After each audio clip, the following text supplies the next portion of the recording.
ዛሬ ያልሰማኸውን ዛሬ ትሰማለህ። ደም ማለት ነው። እሺ እሺ፣ አሳየኝ፣ መረጃ ስጠኝ። የመጀመሪያው ግንኙነታቸው በሂራ ዋሻ ውስጥ። አብሽር ያልኩኝ አትሰማም እንዴ? ሰማሁ እኮ ነገ አሳየኝ እኮ ረጋ በል አሳየህ ነው። ኧረ ያም መሆኛለሁኝ።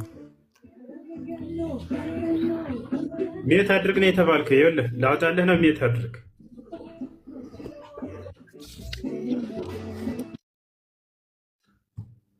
እሺ እና ያው እዚህ ጋር ላሳየህ።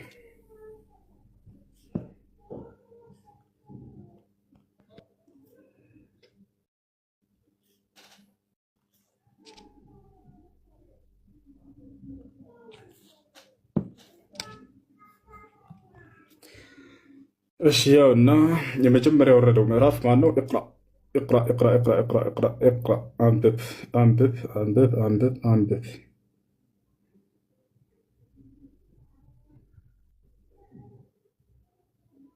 ያውና የመጀመሪያው የወረደው ምዕራፍ እቅራ ነው። እዚህ ጋር ሐዲሱን እናወጣው። ያውና እዚህ ጋር ይገኛል። የጠየቅከው ጥያቄ ቃል በቃል ላወጣልህ ነው። ጆስነት እኔ ጅብሪል ነኝ፣ አንተ ደግሞ ሙሐመድ የአላህ መልእክተኛ ነህ ያለበትን ወይንም እኔ ገብርኤል ነኝ። ያው እነዚህ ጋር ቃል በቃል ይታያል። ጆሲ ያ ሙሐመድ አነ ጅብሪል ወአንተ ረሱሉላህ። ሜትህን አንሳ። አሁን ማንሳት ትችላለህ። ወደ አማርኛ አልተርጉምልህ አሎ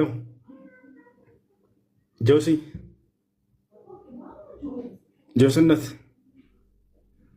ጀሳለም ያዳመጠ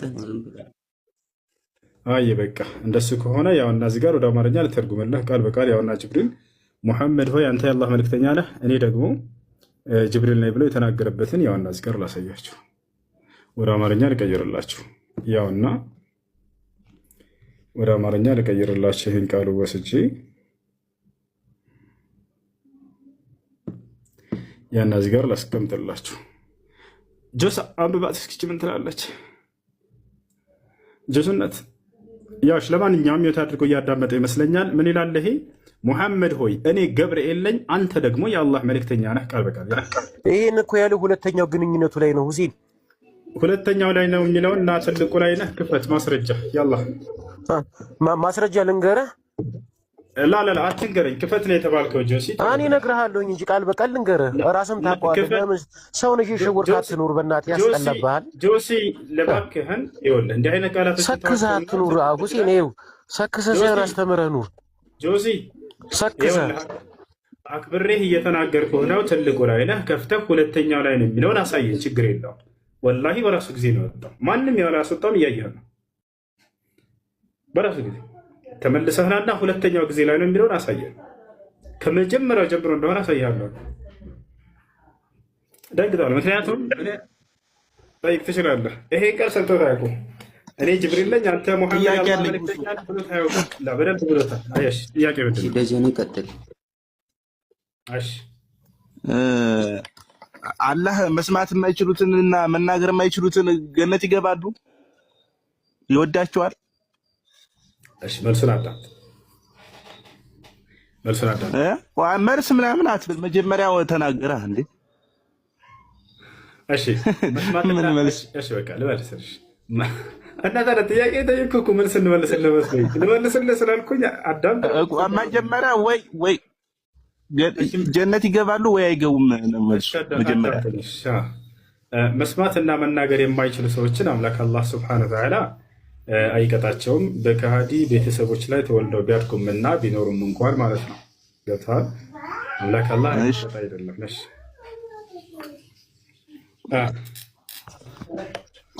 ስራ 2 ቁጥር 18 ክፈተው። ከፍተዋለሁ። በጣም ባለጌ ነው። አላህ ይሳደባል። ማንም ሰው ኮሜንት ላይ እንዳይናገረው ጥያቄ ያለው ብቻ ይቀጥል። ማንም ሰው ኮሜንት ላይ መልስ እንዳይመልስ ተናገር። ያለ ወረዱበት ቦታ አትወረዱ። ሁሌ ግን እኔ የምነግራችሁ በጣም ታሳዝናላችሁ። ማንም ሰው እንዳይሰድቡ። አይ ጥያቄ ያለው ተመስገን። ጥያቄ ካለ ቀጥል። ጥያቄ ካለ ቀጥል።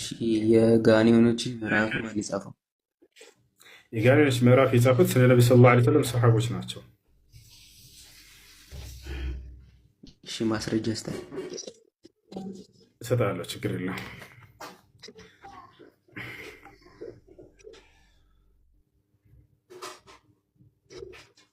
እና ምዕራፉንም ንገረኝ። ችግር የለም።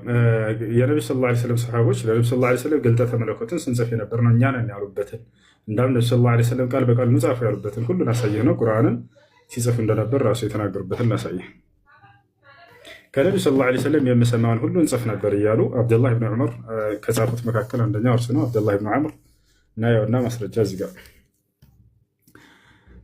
ኩንቱ አክቱቡ ኩለ ሸይን አስመዕሁ ምን ረሱሊላህ ሰለላሁ ዐለይሂ ወሰለም ከነቢዩ ሰለላሁ ዐለይሂ ወሰለም የምሰማውን ሁሉ ስጽፍ ነበር ብሎ ቃል በቃል ተናግሯል። ከእርሳቸው የሚሰማው ቁርአን ያውና ከአላህ መልእክተኛ ሰለላሁ ዐለይሂ ወሰለም የሰማሁትን ሁሉ እጽፍ ነበር። ማን ነው ከተባለ የነቢ ሰለላሁ ዐለይሂ ወሰለም ሰሓቦች ብያለሁኝ። ያው ሰሓባው ማን ይባላል? አብደላህ ኢብኑ ዐምር ይባላል። አብደላህ ኢብኑ ዐምር ያው ሰሓባው።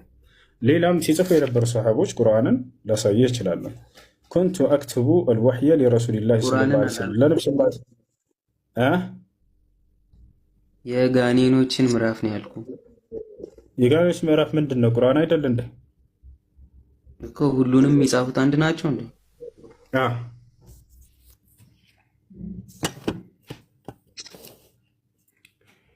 በርካታ ሰሃቦች ናቸው ሲጽፉ የነበሩ። ሁሉንም ቁርአን ከሱራ ይለየለ ይሄን ሱራ ሁሉንም ሱራ የጋኔኖች ምዕራፍም ሆነ የማርያምን ምዕራፍ ሁሉንም የጻፉት የነቢዩ ሰለላሁ ዐለይሂ ወሰለም ሰሃቦች ናቸው። ያው ቁርአንን ቁጭ ብለን ስንጽፍ ነበር አሉ። ቁርአንን በሚለው ውስጥ የጅኖች ምዕራፍ የሚለው ይካተታል። እርሱንም ጽፈዋል ሰሃቦች። ያ የጻፉበትን እያሳየሁ ነው። ዘይድ ብን ሳቢት ምን አለ? ኩንቱ አክቱቡ ልወሕየ ሊረሱሊላህ ሰለላሁ ዐለይሂ ወሰለም አለ። ለነቢዩ ሰለላሁ ዐለይሂ ወሰለም ግልጠተ መለኮታቸውን ስጽፍላቸው ነበር ብሎ ቃል በቃል ይናገራል እርሱ። እሺ አይ እሺ ጥያቄ እግዚአብሔር ነው። እኛ እኮ እግዚአብሔር ነው ብለን ነው የምናምነው። አብ ወልድ መንፈስ ቅዱስ፣ አብ ወልድ መንፈስ ቅዱስ እናንተ አታምኑም አይደለ? አብ ወልድ መንፈስ ቅዱስ እግዚአብሔር ነኝ አለ። የቱ ጋር ኢየሱስ እግዚአብሔር ነው ብሏል? ብዙ ማስረጃ አለ፣ ብዙ በጣም። ምክንያቱም ደሜን የበላ ስጋዬን የጠጣ የዘላለም ሕይወት ያገኛል ብሎን እኛ ደግሞ ስጋውን እየቆረብን ነው። ኢየሱስ ክርስቶስ እኔ እግዚአብሔር ነኝ ብለዋል ወይ ነው ጥያቄ። ቃል በቃል እኮ እግዚአብሔር ነኝ ማለት እኮ አይጠበቅበትም እኮ። አሜን ነው ጌታ ዘመንሽ ይባል አይደለ? አምላክ መሆኑን በእኔ ያመነ የዘላለም ሕይወት ያገኛል። በእኔ ያመነ በእግዚአብሔር ያመነ ለማለት ነው። በእኔ ያመነ የሚለው እኮ እግዚአብሔር መሆኑን እየነገረን ነው። በእኔ ያመነ የዘላለም ሕይወት አለው። አይ እሺ፣ ኢየሱስ ክርስቶስ ነብይ ነው ይላል መጽሐፍ ቅዱስ። ይሄን ታምኛለሽ? አይልም። ነብይ ነው አይልም። ያ ማቴዎስ ወንጌል ምዕራፍ 20 ነብይ ነው ብላችሁ የምታምኑት እናንተ ናችሁ። ነብይ ነው ብላችሁ የምታምኑት መጽሐፍ ቅዱስ ሳይሆን እናንተ ናችሁ። እሺ፣ በማስረጃ ላሳይሽ። መጽሐፍ ቅዱስ ይዘሻል ወይንስ እኔ ላውጣልሽ? አያውቁትም መጽሐፉን። ለዛ እኮ ነው ሆድና ጀርባ። ላሳይሽ ወይንስ መጽሐፍሽ ላይ ታወጫለሽ? መጽሐፉ በሻላት ቄሱም ዝም መጽሐፉም ዝም። ምን ነው ልጄ ተናገር እንጂ ላሳይሽ ወይ? ቄሱም ዝም ዛፍ ኢየሱስ ክርስቶስ ነብይ እንደሆነ መጽሐፍ ቅዱስ ላይ ይነገራል። አሉ ወለካሉ እሺ ነው ላሳይሽ። በቃ ችግር የለም። ወጣች እኮ ማቴዎስ ወንጌል አይ ምስኪን። እሺ ምዕራፍ 21 ቁጥር 11 ያው እንዴ ወጣሽ? ወጣች። ለምን ናይ ወሰጅሽ? ለማንኛውም ያው እኛ ሙስሊሞች ብቻ ነን ለመሆኑ ኢየሱስ ክርስቶስን ነብዩ ኢየሱስ ብለን የምንጠራው አይደለም። መጽሐፍ ቅዱስ ራሱ ነብዩ ኢየሱስ ብሎ ነው የሚጠራው። ማቴዎስ ወንጌል ምዕራፍ 21 ቁጥር 10 ጀምራችሁ አናንብበው። ሁለቱን አንቀጽ ብቻ። ወደ ኢየሩሳሌምን በገባ ጊዜ ኢየሱስ ማለት ነው መላው ከተማ ይላል፣ አንድ ሰው እንኳን የቀረ የለም። መላው ከተማ ይህ ማን ነው ብሎ ተናወጠ። ህዝቡም ማለት አጠቃላይ ህዝቡም ሁሉ ምን አሉ? ይህ ከገሊላ ናዝሬት የመጣ ምን ይላል? በአላህ ይህን ኮሜንት ላይ ቀውጡት ልጆች። ምን ይላል ይሄ ቃል? ይህ ከገሊላ ናዝሬት የመጣ ማን ነው ይላል። ማን ነው አሉ? ማን ነው አሉ? ነብዩ ኢየሱስ። ነብዩ ኢየሱስ ማን ነው ይሄን ያለው? አንድ ሰው ሁለት ሰው በኢየሱስ ክርስቶስ ዘመን የነበረ ህዝብ ሁሉ እንዳለ ነብዩ ኢየሱስ ብለው ነው የሚያምኑት። ያዩት፣ የሰሙት፣ የዳሰሱት እነዚያ ሁሉ እንዳለ ነብዩ ኢየሱስ ነው እያሉ የአሁን ዘመን ክርስቲያኖች ደግሞ ነብይ ማለትን እንደ ክህደት ነው የሚያዩት። አይ ሙስሊሞች ናቸው ነብይ የሚሉት ብለው ሸውራቸዋል። ለአይደለም መጽሐፉ ነው የሚለው። ቄሶቻችሁ እየደበቋቸው ነው። ይሄን አይነግሯቸውም አይደለ? በርካታ ቦታ ላይ ነብይ እንደሆነ ተገልጿል። ማቴዎስ ይህን ሲናገር እዚህ አስከትሎ ነገር ግን ነብይ ነው በማለታቸው ክደዋል አላለም። ምንም አይነት ኮሜንት አልሰጠም። ነብይ ብለው እንደሚያምኑ የዘመኑ ሰዎች ሁሉ እንዳለ አስቀምጦታል። ነብዩ ኢየሱስ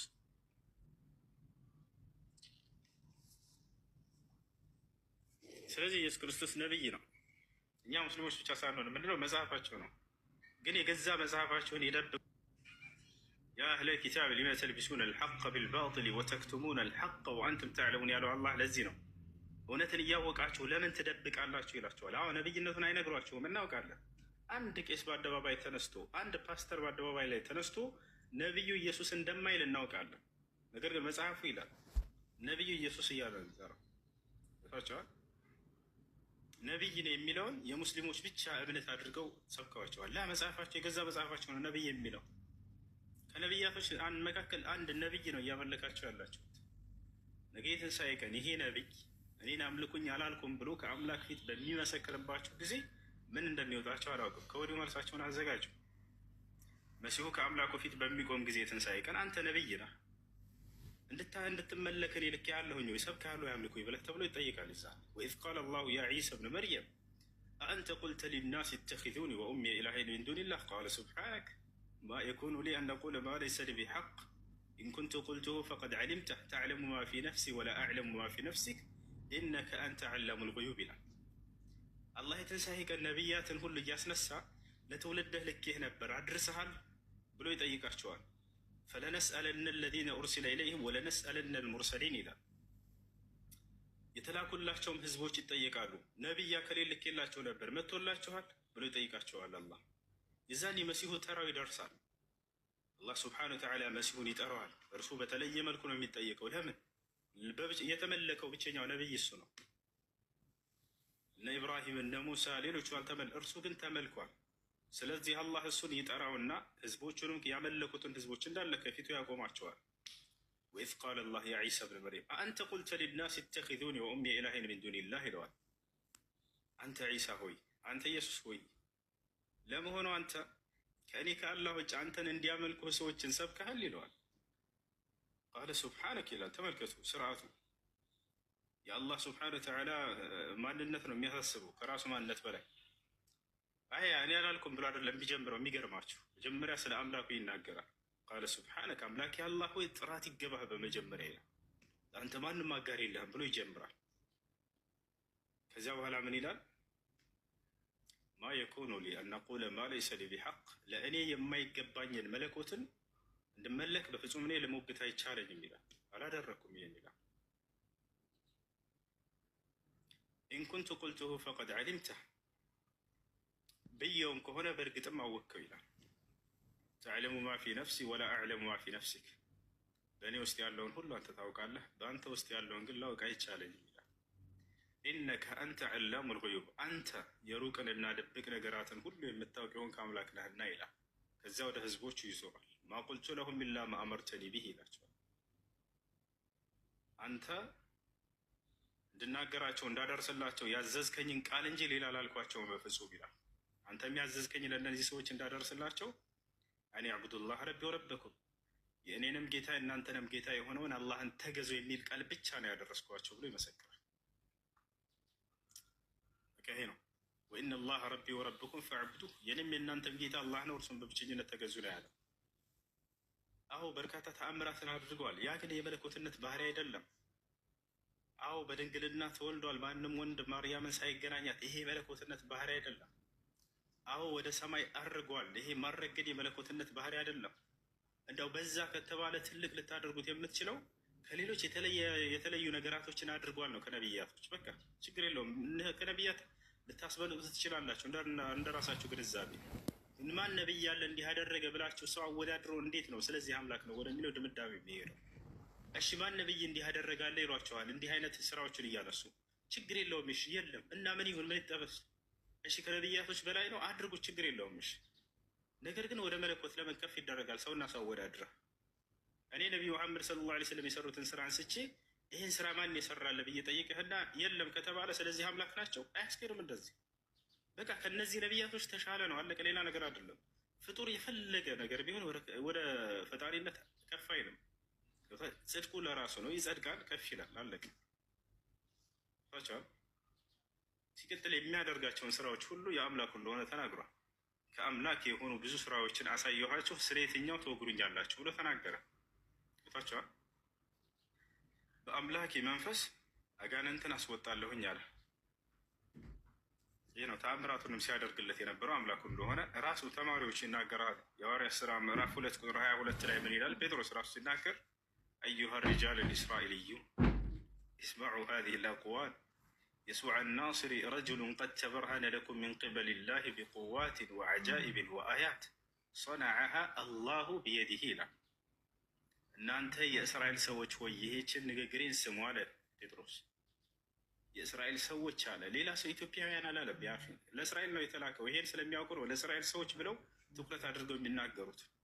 እናንተ የእስራኤል ሰዎች ሆይ አለ፣ ይህችን ንግግሬን ስሙ። የናዝሬቱ ኢየሱስ ማለት እግዚአብሔር በእርሱ በኩል ድንቅና ተአምርን ያደረገለት ለእናንተ የተገለጠ ሰው ነበር አለ። በቃ ፍጹም ሰው ፍጹም አምላክ ነበር አላለም። ላ ሰው ነበር አለ። መቼ ነው ይህን ቃል እየተናገረ ያለው? ክርስቶስ ካረገ በኋላ።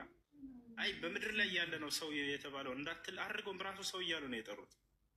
ለማን? ለእናንተ የተገለጠ ነው ተባለ። ማናቸው እነሱ? እስራኤላውያን ብሎ ጀመረው። ቃሉን ሲጀምር ለእስራኤል የተላከ ብለው ነው ሐዋርያቶች የገለጹት። ማን? የእነዚህ ስራዎች የተአምራቶቹ የኃይሎቹ ሁሉ ባለቤት ጥቅልል አድርጎ አላህ ነው የሰራው ብሎ ገለጸ። ሰነዐሃ አላሁ ቢየዲህ ታቸዋል። ነገር ግን በመሲሁ በኩል ብለው ተናገሩ ሐዋርያቶች። አምላክ በነቢያቱ በኩል ድንቅና ተአምርን ያደርግ ነበር። ያ ነው፣ ሌላ ነገር የለው። አላህ ይህዲኩም። አስተውሉ። የፈለገ ነገር ቢያደርጉ ያ የመለኮትነት ባህሪ አይደለም። አይሸውዷቸው። ክርስቶስ እኮ ሙታንን ያስነስተዋል፣ ስለዚህ አምላክ ሌሏቸዋል። ሙታንን ማስነሳት የአምላክነት መገለጫ አይደለም፣ የነቢይነት መገለጫ ነው። ከክርስቶስ በፊት እነ ሕዝቅኤል ሙታንን አስነስተዋል። ሕዝቅኤል አንድ ሰው ሁለት ሰው እንዳይመስላቸው ያስነሳው አንድ ህዝብ ነው ያስነሳው። እንዳለ ሙተው የነበሩ አጥንታቸው የበሰበሱ እንዳው ክርስቶስ እንዳውም ትንሽ ቀን የሆነውን አካል ነው ያስነሳው አይደለ? አልዓዛርን። እነዚህ ሕዝቅኤል በስብሰው አጥንታቸው የተሰባበረ እንዳለ አመድ የሆኑ ሰዎችን አስነስቷቸዋል። ሕዝቅኤል ለመጽሐፍ ቅዱስ አንድ ሰው አይደለም፣ ሁለት ሰው አይደለም፣ አንድ ህዝብ ወታደር ነው ያስነሳው። እና ይህ የነብይነት መገለጫ እንጂ የመለኮትነት ወይንም የአምላክነት መገለጫ አይደለም በፍጹም። ገብታችኋል? ይሄ ልታውቁ ይገባል። ሰው ሆኖ ነብይ ሆኖ የወጣው ከሚል ነው እንግዲህ እሱ የእግዚአብሔር ልጅ የሚባለው ማለት ነው፣ የአላህ ልጅ የሚባለው በክርስትና ስለሱ ከምንሄድ በእስልምና ላይ ያለን ጥያቄዎች ጠይቅ። አሁን ድረስ ከቀየርን በክርስትና ብዙ እንሄዳለን። ስለዚህ ጥያቄህን ጨርስና ችግር የለም ወደዚያ እንሄዳለን። እሺ እንደ እስልምና ምንድነው ዓላማው ከተባለ ያለ አባት መፈጠሩ ተአምር ይሆን ዘንድ ነው። ተአምር ይሆን ዘንድ ነው። አምላክ ያለ ወንድ ያለ ሴት መፍጠር እንደሚችል ቻይ መሆኑን ለማሳየት ያደረገው ድንቅ ስራውና ተአምሩ ነው መስሎ። እሺ በቃ እዛው እንግዲህ ኢሳ ላይ ያለኝ ጥያቄ ልጠይቅና ልጨርስ። ኢሳ ሞቷል ወይስ አልሞተም? በእስልምና አልሞተም፣ አልተገደለም፣ አልተሰቀለም። አምላክ አላህ በክብር ወስዶታል። ኦኬ። በመጨረሻው ዘመን የሚመጣውም ኢሳ ነው። በመጨረሻ ዘመን አይመጣም። በመጨረሻ ዘመን ከመጣው በፊት ከዛ በፊት ዘመን ፍጻሜ አለ። ከዚያ በፊት ይመጣል፣ ይሞታል፣ ዓለም ትቀጥላለች። ምን ሊሰራ ነው የሚመጣው? በጣም ጥሩ። ሰዎችን ወደ ኢስላም ሊጠራቸው፣ በእርሱ ላይ የተወራው ሁሉ ስህተት እንደሆነ ሊያስተምር ዘንድ ይመጣል። ስለዚህ አሁን ወደ ያረገው በኋላ ሰዎች በእሱ ላይ በእሱን እንደሚያመልኩት ስለሚያውቅ ነበር እንዲህ አሁን ያረገው ማለት ነው። አምላክ ነው የሚያሳውቀው። ታዲያ እንደመጣ እኮ ሁሉ ነገር ጨራርሶ መሄድ ይችል ነበረ። ያሳርገውና እዛ መጨረሻው ዘመን በእሱ ላይ የተወራውን ነገር ስህተት እንደሆነ ሊናገር እንዴት ሊመጣ ይችላል? ድጋሜ ለምን መምጣት አስፈለገው? ያስተምር ሰዎች ኦልሬዲ መጥቷል እኮ በእርሱ ላይ ተዋሽቷል። ገብቷል። ይሄንን አያውቅም ነበር ምድር ላይ ምን እንደሚከሰት አምላክ አላህ ሱብሓነሁ ወተዓላ ያሳውቀዋል። በቁርአን ላይ ምን ይላል? ወኩንቱ ዐለይሂም ሸሂደን ማ ዱምቱ ፊሂም ይላል። ፈለማ ተወፈይተኒ ኩንተ አንተ ረቂበ ዐለይሂም ማለት በምድር ላይ ሲሳሁን ሰዎች ምን እንደሚሰሩ ዒሳ ያውቃል። ምንም ያውቁ ጉዳይ የለም። በምድር ላይ ያለን ምንም አያውቅማ። ምን ይላል መጨረሻ ዘመን ላይ ሲናገር ከቂያማ ቀን ከአላህ ካስነሳው በኋላ ከአላህ ፊት ይጠየቃል። አምልኩ ይብልሃል ወይ እነዚህን ህዝቦችን ተብሎ ይጠየቃል። መሲሁ በቁርአን ላይ አለ። እኔ አላልኳቸውም፣ እኔ አንተን አምልኩ ብቻ ብዬ ነው የሰበኳቸው፣ አላውቃቸውም። ከዚያ ሲናገር ምን ይላል? ወኩንቱ ዐለይሂም ሸሂደን ማ ዱምቱ ፊሂም አለ። በመካከላቸው በነበርኩበት ጊዜ ድረስ አብሬያቸው ነበርኩኝ አለ። ያችን የቆያትን ጊዜ ማለት ነው። ፈለማ ተወፈይተኒ ኩንተ አንተ ረቂበ ዐለይሂም አለ። እኔን ግን ካሳረግከኝ በኋላ አንተ ነህ የምታውቀው የምትቆጣጠራቸው አለ። ምንም አውቀው ጉዳይ የለም አለ። አብሬያቸው እስከኖርኩበት ጊዜ ድረስ አውቃለሁኝ አለ። አብሮ በኖረ ጊዜ ሰው ይህን ያውቃል። ከዚያ ካሳረግከኝ በኋላ ግን የማውቀው ጉዳይ የለም። እሺ። እና ለብዙ ዓላማዎች ነው የሚመጣው። አንደኛ ነው ያልኩህ ለማስተማር የሚለው ያሉበትን ስህተት ሊገልጽና ሊያስተምራቸው፣ ልክ እንደው ሌላ ዓላማዎች አሉት። እሺ ኦኬ። ስለዚህ አላህ ያውቃል ማለት ነው። ወደፊት በሱ የሚያመልኩ እንደሚኖሩ ያውቃል። ስለዚህ ለዛ ብሎ አሁን ያሳርገውና ልክ የሚያመልኩት ሲመጡ ይልከዋል ድጋሜ ነው እንግዲህ። እሺ አንደኛው ፐርፐዝ ይሄ ነው ብለኛል። ሁለተኛው ሌሎችስ አሁንም እያመለኩት እኮ ያው እኮ የሚያመልኩት አሉ፣ የሚያመልኩት አሉ። ዝም አላለም። ያን ያውቃል ፈጣሪ ዝም አላለም። ለምን እስከዚያ ድረስ ዝም ብሎ መሲሁን አወረደ ከሆነ ዝም አላለም። ከመሲሁ በኋላ ነብይ አስነሳ። አታምልኩ ተው የሚላችሁ ነብይ ተላከላችሁ። እርሱ ከነብያት መካከል አንድ ነብይ ነው። ተው ተቆጠቡ የሚል ነብይ ተላከ። እምቢ አላችሁ። አላህ ነብይ ሙሐመድን ሰለላሁ ዐለይሂ ወሰለም ወደ ክርስቲያን ወደ አይሁድ ልክ ያለው እያለ ቃል በቃል ይነግራቸዋል። ያሉበትን ስህተት አጥራ ነገራቸው እያለ ይነግራቸዋል። በቁርአን ላይ በጣም በርካታ ቦታ ላይ አላህ ቁል ያ አህለል ኪታብ እያለ ይናገራል። ምናልባት አይተህ ከሆነ የመጽሐፉ ባለቤቶች ሆይ በላቸው ይላል። አክብሮት ጭራሽ የነብያት መጽሐፍ በእጃችን ላይ አለ ስለሚሉ እባካቸው ኑ በላቸው፣ ወደ እውነቱ ጥራቸው። ያን አንድ አምላክ በብቸኝነት እናያለን። መሲሁ አልተገደበም፣ አልተሰቀለም፣ አምላክ አድኖታል። ብዙ እንደዚህን ትምህርቶች ታገኛላችሁ በቁርአን ላይ። አምላክ ዝም አላለም፣ አምላክ ዝም አላለም፣ ልኳል። ያውና ቃሉንም እስከ ዓለም ፍጻሜ ድረስ የሚጸና ቃል አደረገላችሁ። በዚህ ቃል ላይ ሁጃ አለባችሁ። ስለ መሲሁ ተነግሯል። ስለ ማንኝ፣ ስለ ማርያም፣ ስለ ገብርኤል፣ ስለ ሁላቸውም ተነግሯል። አምላክ አንድ የተወ ነገር ነው። በአጠቃላይ ይህ ነው። ሌላ የሚመጣበትን ዓላማ ነው ያልከው። ሌላ የሚመጣበት ዓላማ ምንድን ነው? ሐሰተኛው መሲህ አለ።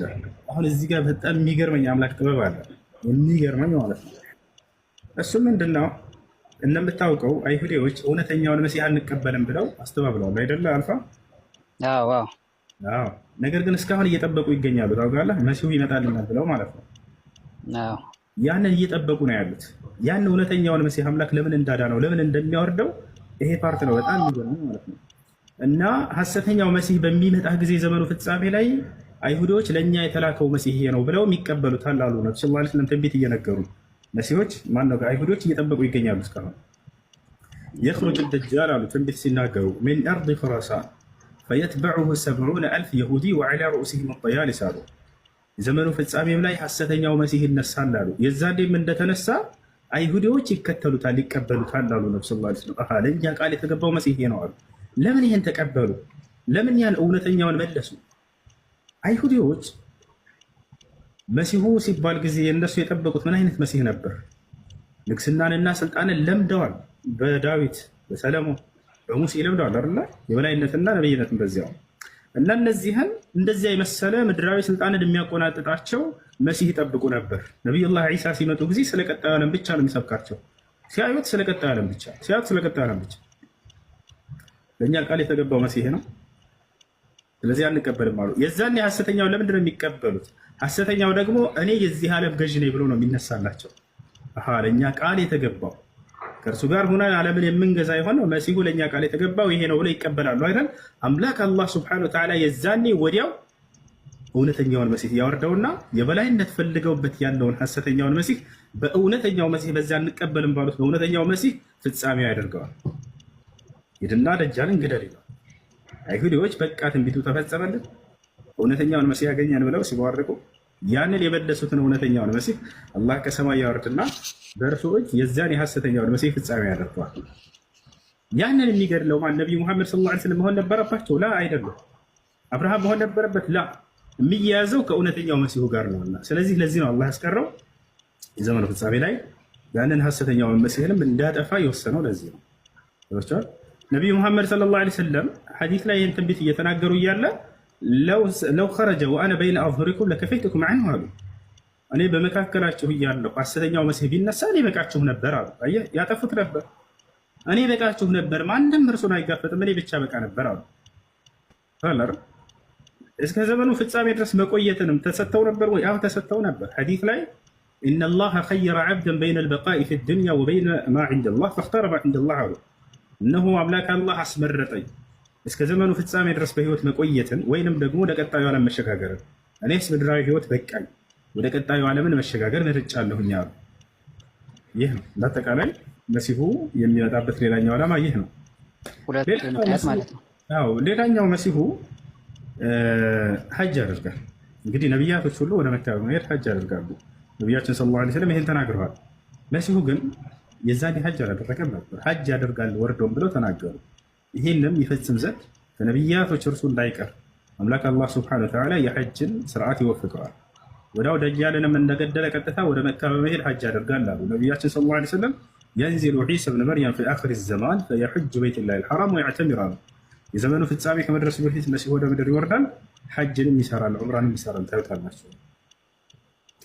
ይሄ ነው። እሺ አንዱ ሲመልስልኝ መስቀልን ለመስበር ምናምን ብሎ መልሶልኝ ነበር ኮሜንት ላይ። እሱም አለ በጣም ብዙ ዓላማዎች አሉት እያልኩህ ነበረ።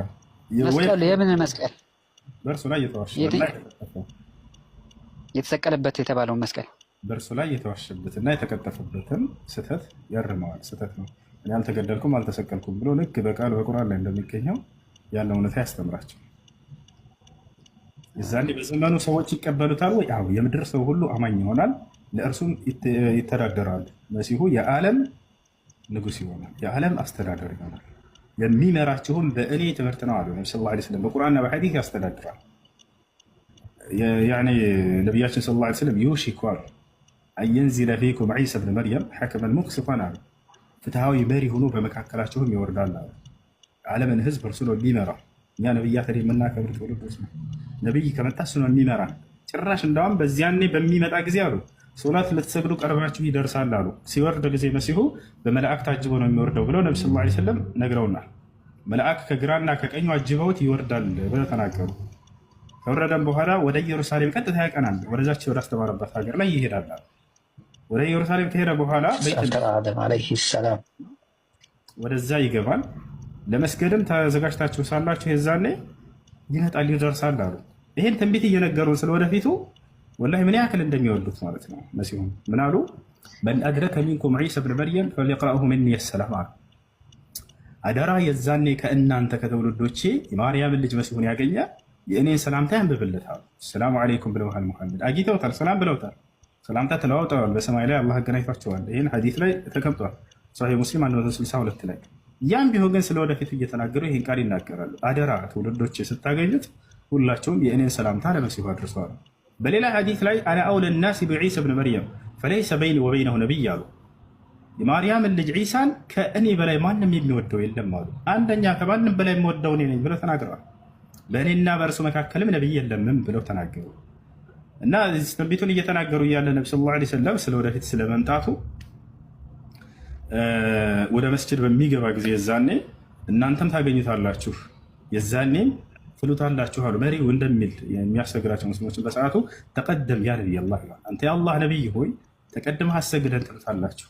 ፈየቁል እንዲህ ይላችኋልም አሉ። የሚናገረውን የሚሰራውን ሁሉ ያውቃሉ። ነቢ ሰለላሁ ዐለይሂ ወሰለም በትንቢት ደረጃ አምላክ ይሄን አሳውቋቸው በትንቢት ደረጃ ተናግረውታል። ስለ ቅርጹ፣ ስለ ተክለ ሰውነቱ፣ ስለ ሁሉ፣ ስለ መልክ ሁሉ ተናግረዋል። ለይሰ ቢጠዊል ወላ ቢልቀሲር መርቡዕ ያኒ በጣም ረጅም አይደለም ስታዩት፣ በጣም አጭርም አይደለም መካከለኛ ነው። ዋሲዕ በይነ መንኪበይህ ትከሻዎቹ መካከል ሰፋ ያሉ ናቸው። በጣም የሚያምር ውብ እንደሆነ ገልጸውታል። በሚመጣ ፀጉሩም እስከ ወሸዕሩሁ ኢላ ሸሕመቲ ዙነይህ እስከ ፀጉሮቹ ጫፍ ድረስ የደረሰ ፀጉርም አለዋል። በሚመጣ ጊዜ ልክ አንዳችሁ ከዝናብ ወደ ቤት ስትገባ ጊዜ የሚንጠፈጠፍ ውሃ አይደለ? እንደዚያ ይመስላችኋል።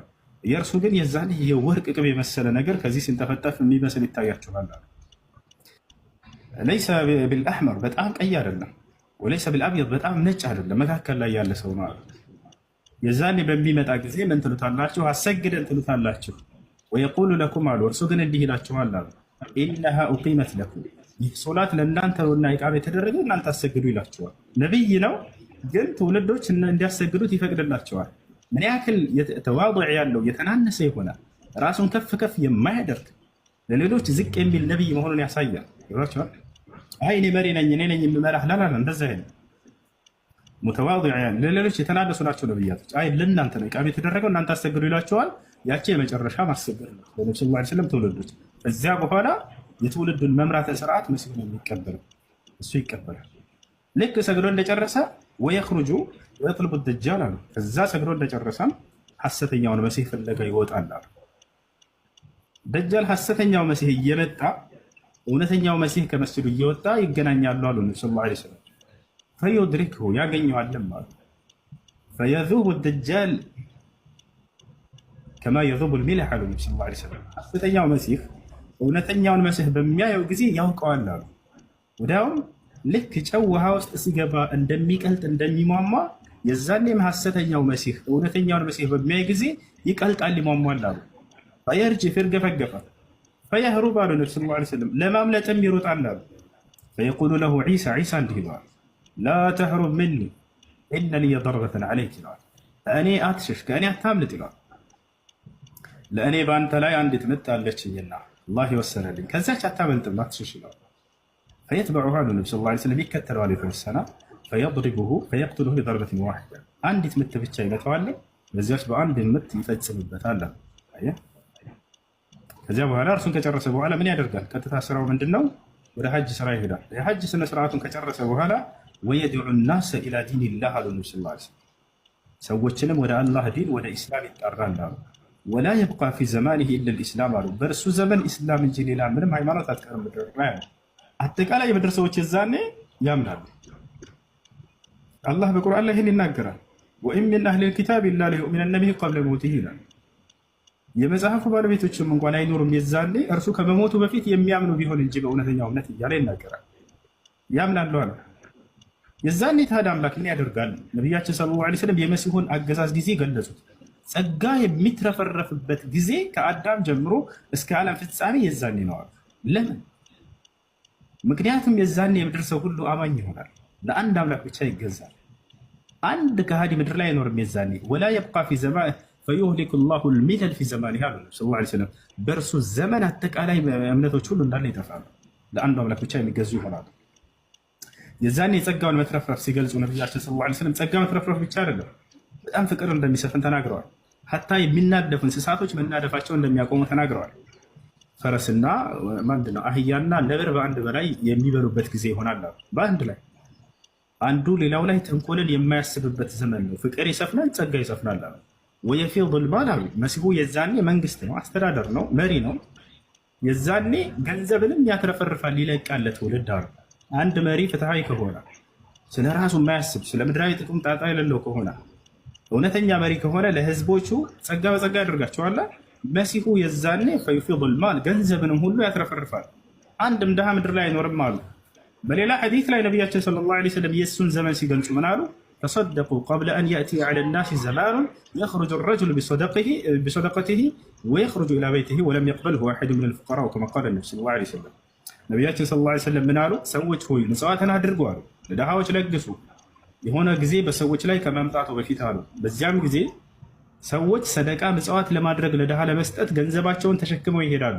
የሚቀበላቸው ድሃ ግን አጥተው ገንዘባቸውን ይዘውት ወደ ቤታቸው ይመለሳሉ አሉ። ያ ዘመን ከመምጣቱ በፊት ከወዲሁ ለድሃ ለግሷል። ያ ዘመን የማን ዘመን ነው? የመሲሁ ዘመን ነው።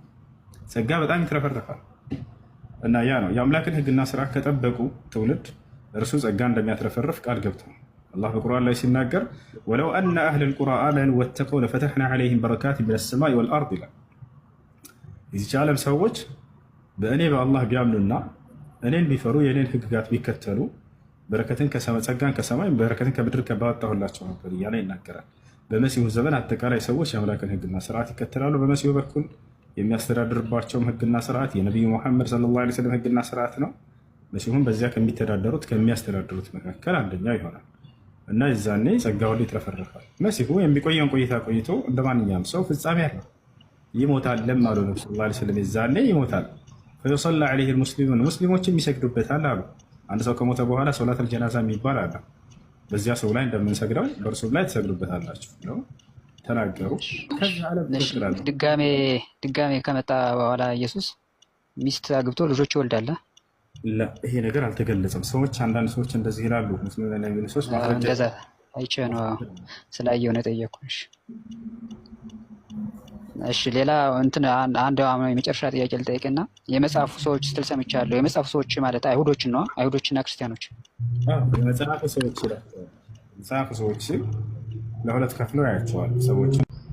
ጥያቄ በእናንተ ሃይማኖት ሰው ያላመነ ግደሉ ይላል አይልም? ለምን ግደሉ ይላል?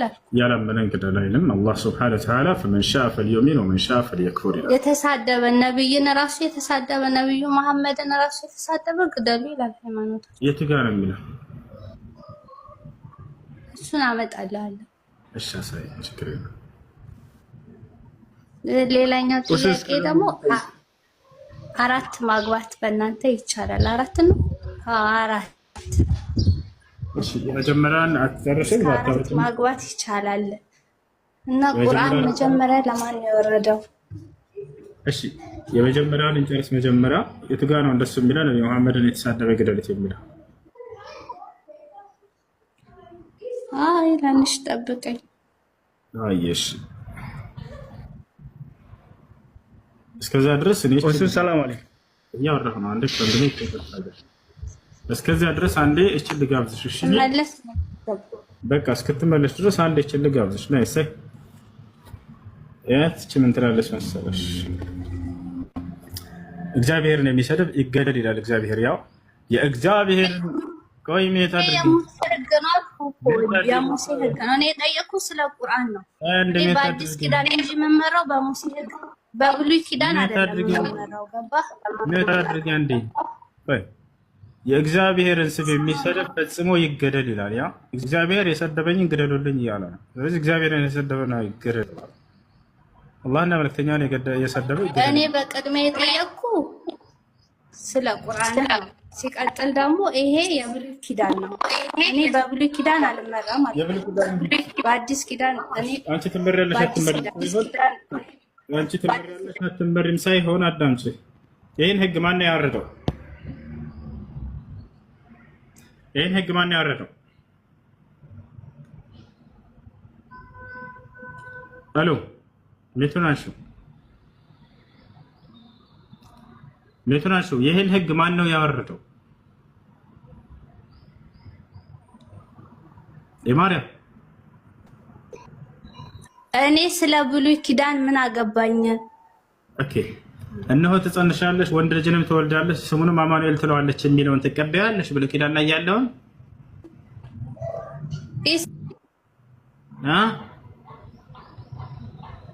ለክርስቶስ ትንቢት የተነገረለት። ስለዚህ እዛ ላይ እሱ እኮ ትንቢቱ ተፈጽሞ አለፈ። ተሰቀለ፣ በክርስቶስ ድነናል ብለን ነው ምናምን። እኔ አሁን የጠየኩ ከቁርአን ነው። ቁርአን ለምንድን ነው ግደሉ ይላል?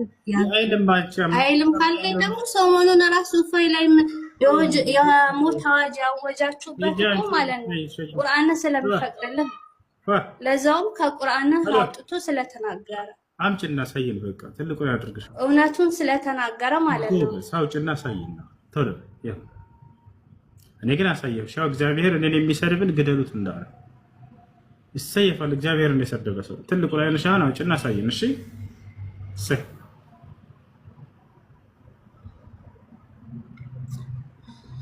ያው ጥያቄ ያለው ጠይቅ። እስከዛ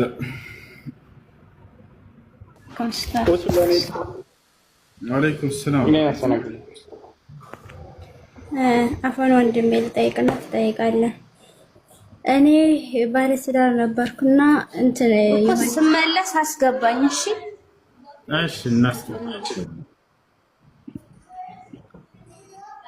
እና የሆነ ልጅ ካንተ ጋር ገብታ ስለ ኒካ ጠይቃ ነበረ። አንድ ባል የማይሰራ